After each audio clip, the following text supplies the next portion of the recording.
এই জন্য আকীদার গুরুত্ব সবচেয়ে বেশি দিতে হবে, কারণ আকীদা নষ্ট হলে আপনার আর কিছু প্রাপ্তি নেই। আমল কিছু নষ্ট হলে কিছু থাকলে কাজে লাগবে, কিন্তু আকীদা নষ্ট হলে আর কিছু অবশিষ্ট থাকবে না, সব পণ্ডশ্রম হয়ে যাবে, জীবনের সমস্ত আমল শেষ হয়ে যাবে। আকীদার জন্যই, আকীদা প্রতিষ্ঠা করার জন্য আল্লাহ যুগে যুগে নবী রাসূলদেরকে পাঠিয়েছেন। মনে রাখতে হবে, আকীদা যদি বিশুদ্ধ না হয় আপনি কোনোদিন আল্লাহর ইবাদত করতে পারবেন না। আকীদা বিশুদ্ধ হলেই আপনার ইবাদত, আল্লাহর ইবাদত গ্রহণযোগ্য হবে। এই জন্য প্রথম কাজ হচ্ছে আকীদা বিশুদ্ধ করা। আকীদা বিশুদ্ধ করা হচ্ছে প্রথম কাজ, এবং এই জন্য আল্লাহ তাআলা মানুষদেরকে সৃষ্টি করেছেন এই জিনিসটাকে যথাযথ বাস্তবায়ন করার জন্য। তিনি বলেছেন, ওমা খালাকতুল জিন্না ওয়াল ইনসা ইল্লা লিয়াবুদুন, মানুষ এবং জিনকে শুধুমাত্র আমার ইবাদতের জন্যই সৃষ্টি করেছি। এই ইবাদতের তাফসীর করেছে ইবনে জারীর তাবরি রাহমাতুল্লাহ আলাইহি, ইল্লা লিওয়াহিদুন, আমার তাওহীদ প্রতিষ্ঠার জন্য, একমাত্র আমার কাছেই ধর্ণা দেওয়ার জন্য আমি তাদেরকে সৃষ্টি করেছি। তারা আমি সৃষ্টি করেছি অন্যের কাছে চাইবে, এটা হতে পারে না। কোরআনে কারীমের প্রথম নির্দেশ হচ্ছে এই জন্যই তাওহীদ। আল্লাহ তাআলা কোরআনে কারীম বলেছেন, ইয়া আইয়ুহান নাস উবুদু রাব্বাকুমুল্লাযী খালাকাকুম ওয়াল্লাযীনা মিন ক্বাবলিকুম লাআল্লাকুম তাত্তাকুন। হে মানুষেরা ইবাদত করো সত্তা, যিনি তোমাদেরকে সৃষ্টি করেছেন। আপনি ভালো করে জানেন আপনার স্রষ্টা আল্লাহ, আপনার স্রষ্টা কোনো পীর নয়, বুজুর্গ নয়, আপনার স্রষ্টা কোনো মাজার নয়, আপনার স্রষ্টা একমাত্র আল্লাহ তাআলা। তিনি যেহেতু আপনার স্রষ্টা, একমাত্র তারই ইবাদত করতে হবে। আর ইবাদতের প্রকারের মধ্যে একটি হচ্ছে আল্লাহর কাছে চাওয়া। এটা হচ্ছে একজন বান্দার ঐকান্তিক কামনা। অন্তরের মধ্যেও কেউ আল্লাহর কাছে অন্তর দিয়েও চায়, মুখেও চায়, কর্মকাণ্ডেও চায়। যেইভাবে চান না কেন আল্লাহর কাছে চাইতে হবে। সব রকমের ইবাদত একমাত্র আমার আল্লাহর দিকে নিবেদিত করতে হবে। যতক্ষণ পর্যন্ত তা না হবে, ততক্ষণ পর্যন্ত আপনি আল্লাহ তাআলা আমাদেরকে যে জন্য সৃষ্টি করেছেন সেটা বাস্তবায়ন করতে পারবেন না। আল্লাহ সৃষ্টি করেছে আমাদেরকে তার ইবাদত করতে, একমাত্র তার ইবাদত করতে। ইবাদত তো অনেকেই করে, আরবের মুশরিকরা আল্লাহর ইবাদত করতো। আপনারা ভালো করে জানেন, আবু জাহাল কিন্তু হজ করতো। আবু জাহাল কাবা ধরে কাঁদতেছে, আল্লাহর কাছেও কাঁদতেছে, তা আল্লাহর ইবাদত সে করতো। কাবা ধরে কাঁদতেছে। বদরের আগের রাত্রিতে, বদরের যুদ্ধে যাওয়ার আগের রাত্রিতে কাবা ধরে কাঁদতেছে, আল্লাহ আমাদের ভাই যে ব্যক্তি শত্রুতা লাগিয়ে দিয়েছে, আমাদের ঐক্য নষ্ট করে দিয়েছে। বুঝেন তো, আরবের মুশরিকরা দাবি করতে তারা ঐক্যের মধ্যে আছে, অথচ ঐক্য ছিল না, অনৈক্যের মধ্যেই ছিল। কিন্তু ঐক্য কিসের বিরুদ্ধে? তাওহীদের বিরুদ্ধে তাদের ঐক্য ছিল। এই জন্য তারা এই দাওয়াতের বিরুদ্ধে গিয়ে বলতেছে, যে ব্যক্তি আমাদের ভাই শত্রুতা তৈরি করে দিয়েছে, যে ব্যক্তি আমাদের ভাইয়ের মধ্যে, আমাদের সন্তান এবং পুত্রের মধ্যে শত্রুতা তৈরি করে দিয়েছে, আমাদের পরিবারে ভাঙন করে তৈরি করে দিয়েছে, আল্লাহ আগামী দিন তাকে পিছিয়ে ফেলুন। বদদোয়া করছে কার কাছে? আল্লাহর কাছে। কার বিরুদ্ধে? মুহাম্মদুর রাসূলুল্লাহ সাল্লাল্লাহু আলাইহি ওয়াসাল্লাম। তো সেই ব্যক্তি আল্লাহকে মানে, আল্লাহর ইবাদত করে। সমস্যা হচ্ছে হুবলকে কাঁধে নিয়ে চলে গেছে যুদ্ধের ময়দানে, এবং বলতেছে ও হুবলের জয়ধ্বনি হোক বলতেছিল, কিন্তু আবার আল্লাহর কাছেও চাচ্ছে। এই দুইটা একসাথে চলতে পারে না। এই দিন হচ্ছে আবু জাহালের দিন। আবু জাহালের দিনে দুইটা একসাথে চলে, আল্লাহর দিন ইসলামের দুইটা একসাথে চলে না। কারণ ইসলাম হচ্ছে আল ইসতিসলাম লিল্লাহি বিত্তাওহীদ, তাওহীদ নিয়ে আল্লাহর কাছে আত্মসমর্পণ, ওয়াল ইনকিয়াদ লাহু বিত্তাআ, আনুগত্য ডালা মেলে দিতে হবে, ওয়াল বারাআতু মিনাশ শিরকি ওয়া আহলিহি, শিরক এবং মুশরিকদের থেকে নিজেকে বিমুক্ত ঘোষণা করতে হবে। তিনটি জিনিস না হলে কেউ মুসলিম হতে পারে না। মুসলিম হওয়ার জন্য তিনটি জিনিস মুখস্থ করে নেবে। এক নম্বর হচ্ছে তাওহীদ দিয়ে আল্লাহর কাছে আত্মসমর্পণ। দ্বিতীয় হচ্ছে আনুগত্য, আল্লাহর নির্দেশের কাছে, নিষেধের কাছে, তার নির্দেশ নিষেধকে মানার জন্য, আনুগত্য করার জন্য নিজেকে একেবারে পরিপূর্ণভাবে প্রস্তুত করে নিতে হবে, যে আল্লাহর নির্দেশ মেনে চলবো, নিষেধ পরিত্যাগ করে চলবো। আর তিন নম্বর হচ্ছে যে সমস্ত শিরক এবং মুশরিকদের থেকে নিজেকে বিমুক্ত ঘোষণা করব, তাদের সাথে আমার কোনো সম্পর্ক থাকতে পারবে না। এটা শিক্ষা দিয়েছেন ইব্রাহিম আলাইহিস সালাতু ওয়াস সালাম। তিনি প্রথম মুসলিম হিসাবে, তিনি প্রথম মুসলিম নাম ঘোষণা করেছেন। সেই হিসাবে তিনি প্রথম ঘোষণা দিয়েছেন যে কোরআনে কারীম আল্লাহ তাআলা আমাদেরকে জানিয়ে দিয়েছেন, তিনি বলছেন যে ইন্নী ওয়াজ্জাহতু ওয়াজহিয়া লিল্লাযী ফাতারাস সামাওয়াতি ওয়াল আরদা হানিফান ওয়া মা আনা মিনাল মুশরিকিন। ইন্নী ওয়াজ্জাহতু ওয়াজহিয়া লিল্লাযী ফাতারাস সামাওয়াতি ওয়াল আরদা হানিফান ওয়া মা আনা মিনাল মুশরিকিন। আমি আমার চেহারাকে একমাত্র আমার রব্বুল আলামিনের দিকে ফিরাচ্ছি, যিনি আসমান এবং জমিন সৃষ্টি করেছেন।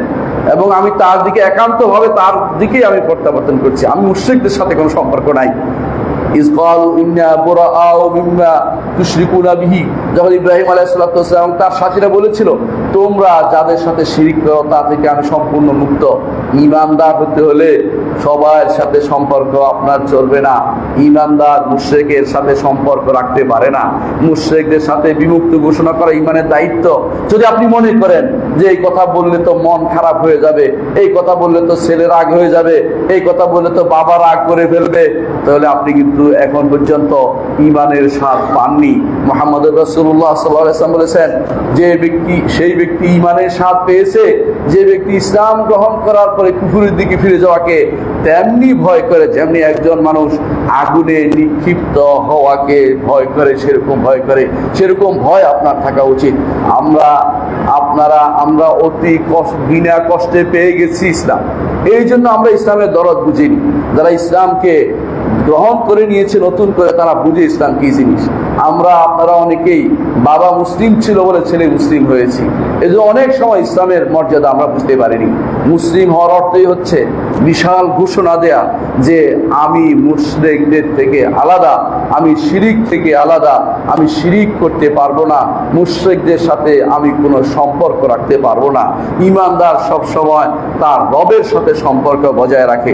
এই জন্য মনে রাখতে হবে আকীদা যদি বিশুদ্ধ না হয় আপনি কোনোদিন আল্লাহর ইবাদত করতে পারবেন না। আকীদা বিশুদ্ধ হলেই আপনার ইবাদত আল্লাহর ইবাদত গ্রহণযোগ্য হবে। আল্লাহর ইবাদত করছেন, অন্যের ইবাদত করেন, আল্লাহ তাআলা সেটা গ্রহণ করবেন না। হাদিসে কুদসিতে আল্লাহ তাআলা বলেন আনা আগনা শুরাকা আনি শিরক মান আমিলা আমালান ওয়া আশরাকা ফীহি মা'i গায়রি তারাকতুহু ওয়া শিরকাহু। আল্লাহ তাআলা বলেন হাদিসে কুদসিতে, আপনারা জানেন হাদিসে কুদসি আল্লাহর বাণী, আল্লাহর বাণী তবে কোরআন নয়, আল্লাহর বাণী তবে কোরআন নয়।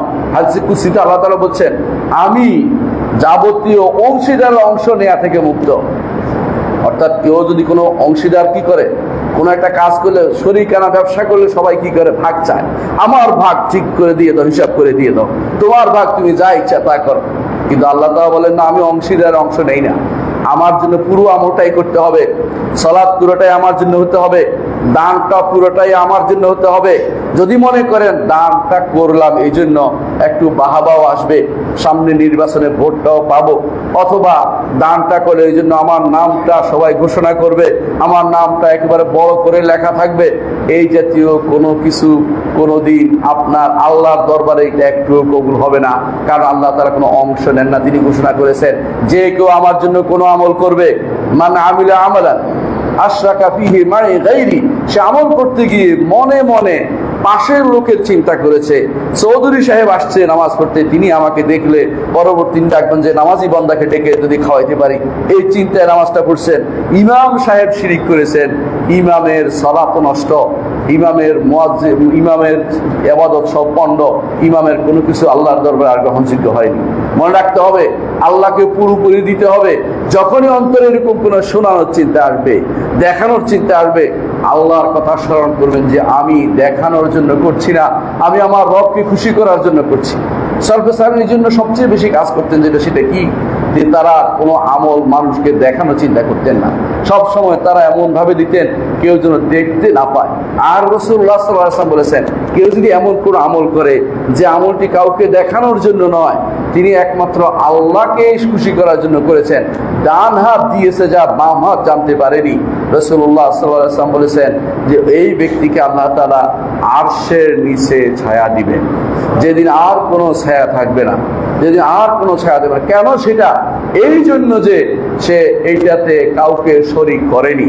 এই জন্য একজন মানুষ যদি কোনো মনে করে যে আমি আল্লাহর ইবাদত করলাম আর হুজুরদেরও খুশি রাখি, কবরওয়ালাকেও খুশি রাখি, মাজারওয়ালাকে খুশি রাখি, তাহলে সেই ব্যক্তি এখনো পর্যন্ত ঈমানদার হইতে পারে নাই। কবরওয়ালা মাজারওয়ালা আপনার কোনো উপকার করতে পারবে না। মরে যাওয়ার পরে তার সবচেয়ে কঠিন কষ্টের মধ্যে সে আছে।